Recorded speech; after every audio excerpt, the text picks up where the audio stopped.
Assalamu alaikum and welcome to Amy's Home. Amy's Homeல இன்னைக்கு ஒரு packing recipe தான் பார்க்க போகிறோம். ஃப்ளஃபி அண்ட் மாய்ஸ்டாக சூப்பர் டெலிஷியஸாக சாக்லேட் சிப் மஃபின்ஸ் எப்படி செய்யறதுன்னு பார்க்கலாம்.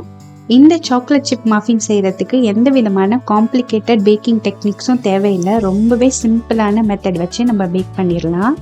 சிம்பிளாக ப்ரிப்பேர் பண்ணால் கூட சாப்பிட்றதுக்கு அவ்வளோ டெலிஷியஸாக இருக்கும். பாருங்கள் எவ்வளோ ஃப்ளஃபியாக மாய்ஸ்டாக சாக்லேட்டியாக இருக்குன்னு. வாங்க இந்த மஃபின் எப்படி செய்கிறதுன்னு பார்க்கலாம். பேக்கிங்கில் 3 இம்பார்ட்டன்ட் ஸ்டெப்ஸ் கரெக்டாக ஃபாலோ பண்ணணும். ஒன்று மெஷர்மெண்ட், மிக்சிங் டெக்னிக், அதுக்கப்புறம் பேக்கிங் டெம்பரேச்சர். இது 3 கரெக்டாக செஞ்சிட்டிங்கன்னா உங்களுக்கு பேக்கிங் ஃபெயில் ஆகிறதுக்கு வாய்ப்பே இல்லை. நான் இன்றைக்கி கொடுத்துருக்க மெஷர்மெண்ட்டை கரெக்டாக ஃபாலோ பண்ணிங்கன்னா இந்த கப் கேக் சூப்பராக வரும். நான் இன்றைக்கி இங்கே கிராமில் மெஷர் பண்ணியிருக்கேன். உங்களுக்கு கப் மெஷர்மெண்ட் வேணும்னா நான் டிஸ்கிரிப்ஷனில் ரெசிபி வைக்கிறேன், அதை நீங்கள் ஃபாலோ பண்ணிக்கோங்க. இப்போ மஃபின் ரெடி பண்ணுறதுக்கு ஒரு சாஸ்பேனில் பாலும் பட்டரும் சேர்த்து ஹீட் பண்ணிக்கிறேன்.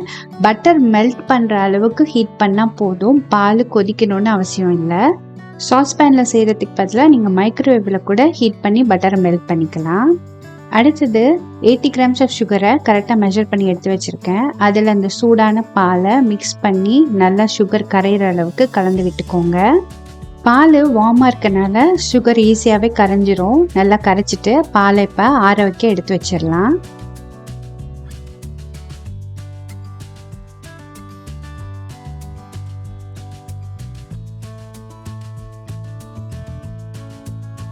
பால் ஆறி வர்றதுக்குள்ள நான் 2 முட்டை, அதுக்கப்புறம் ட்ரை இன்க்ரீடியன்ட்ஸை மெஷர் பண்ணி எடுத்து வச்சுக்க போகிறேன். ஒரு பவுலில் மைதா மாவு, கொக்கோ பவுடர், அது கூட பேக்கிங் பவுடர், இது 3ஐயும் சேர்த்து நல்லா சலிச்சு எடுத்து வச்சுக்கோங்க. இந்த மாவு, கொக்கோ பவுடர்லாம் சலிச்சு எடுக்கிறது அதில் உள்ள கட்டிகளை எடுக்கிறதுக்கு மட்டும் இல்லை, கேக் நல்லா ஃப்ளஃபியாக வர்றதுக்கும் ஹெல்ப்பாக இருக்கும். நீங்கள் இனிமேல் எப்போ கேக் செஞ்சாலும் புது மாவு யூஸ் பண்ணால் கூட நீங்கள் இந்த மாதிரி சலிச்சிட்டு சேர்த்துக்கோங்க.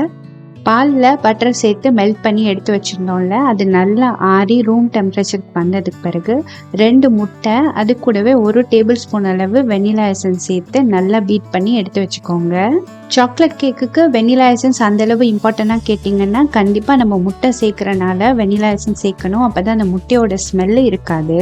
பாலில் முட்டையை சேர்த்துட்டு நல்லா ஒரு 5 நிமிஷம் கைவிடாமல் முட்டை நல்லா பாலில் கலந்து வர அளவுக்கு கலந்து விட்டுக்கோங்க. உங்ககிட்ட ஒரு வேளை விஸ்க் இல்லைன்னா ஃபாக் வச்சு கலந்து விட்டுக்கோங்க. அடுத்தது நம்ம சலிச்சு எடுத்து வச்சிருந்த மாவை இது கூட கலந்துக்கலாம். மாவை சேர்த்துட்டு கட்டி எதுவும் விழாத அளவுக்கு கைவிடாம நல்லா கலந்து விட்டுக்கோங்க. நான் இந்த வீடியோட ஆரம்பத்தில் பேக்கிங்க்கு 3 முக்கியமான ஸ்டெப் சொல்லியிருப்பேன். அதில் ஒன்று மிக்சிங் டெக்னிக். இந்த மஃபின்மே அப்படிதான், ஓவர் மிக்சிங் பண்ணிடாமல் லம்ஸ் இல்லாமல் நல்லா ஜென்டலாக கலந்து விட்டால் போதும். பாருங்கள், எந்த வித லம்ஸும் இல்லாமல் நல்லா ஸ்மூத் பேட்டராக ரெடி ஆயிடுச்சு.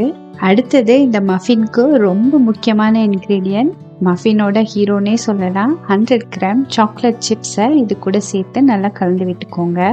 உங்களுக்கு இந்த மஃபினில் ஏதாவது க்ரன்ச் எலிமெண்ட் இருக்கணும்னா நீங்கள் நட்ஸ் கூட சேர்த்துக்கலாம். பாதாம், முந்திரி இல்லைன்னா வால்நட், இந்த மாதிரி நட்ஸை குட்டி குட்டியாக சாப் பண்ணி ஒரு 50 கிராம் அளவு சேர்த்துக்கோங்க. சாக்லேட் சிப்ஸ் சேர்க்கும் போது அந்த நட்ஸையும் சேர்த்து நல்லா கலந்து விட்டுக்கோங்க. அவ்வளோதாங்க, சாக்லேட் சிப் மஃபினுக்கு பேட்டர் ரெடி ஆயிடுச்சு. இதுக்கப்புறம் நம்ம கப் கேக் லைனரில் போட்டு பேக் பண்ண வேண்டியது தான். கப் கேக் லைனரில் பேட்டரை ஈவனாக ஃபில் பண்ணணும். அதுக்காக ஒரு பைப்பிங் பேக்கில் நான் பேட்டர் எல்லாத்தையும் போட்டு டைட்டாக டை பண்ணி வச்சுருக்கேன்.